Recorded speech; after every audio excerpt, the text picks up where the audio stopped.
Unexpectedly, Garmin's endurance score connected two main columns of my life. The first one is the training, basically my input, what I can do in order to decrease my mortality and potentially live a little bit longer with my life expectancy estimate. You might ask, how?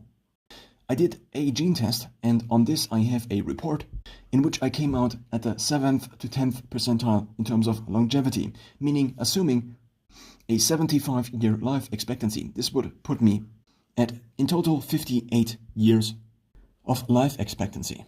Already a few years ago, I made a very conservative estimate that I would have 50 healthy years, so health span, not lifespan. Now currently, at the age of 28, my remaining days based on the 50 years calculation are in between 7k to 8k.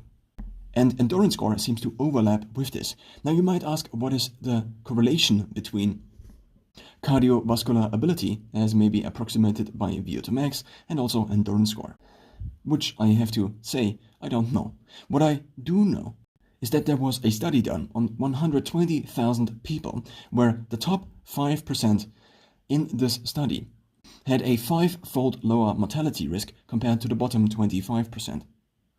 Based on this, one could now deduct that having a slightly higher VO2 max would decrease mortality, at least correlatively.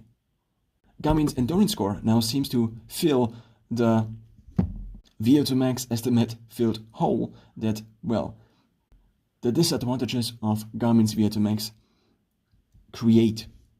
One of these is that the sampling rate is not that high. So every time, in my case, I go onto a run, my VO2 max updates, but only if I hit 70% of my heart rate for at least 10 minutes, which sometimes I don't.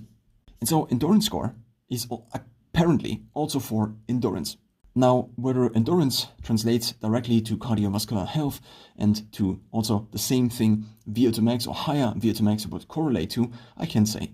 But what it gives me now is a connection in between the input, so my training, and the output, i.e. my remaining days I have to live, since both overlap in the 7 to 8k range.